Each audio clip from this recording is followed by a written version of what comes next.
Well, it's Groundhog Day once again, and to celebrate I got a new little Zippo for my animal collection. Let's take a fast look at this guy. It's a genuine Zippo, and the label is White Tiger. This guy's got the prettiest green eyes. I'm sure he'd love to meet Punxsutawney Phil.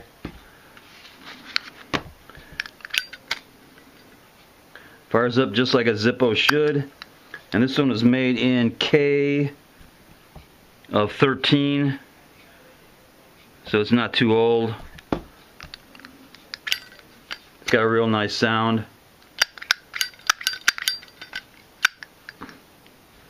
So that is the White Tiger for my Zippo collection on Groundhog Day. And does the tiger deserve a little cowbell? You betcha. Happy Groundhog Day, Knuckle Bump.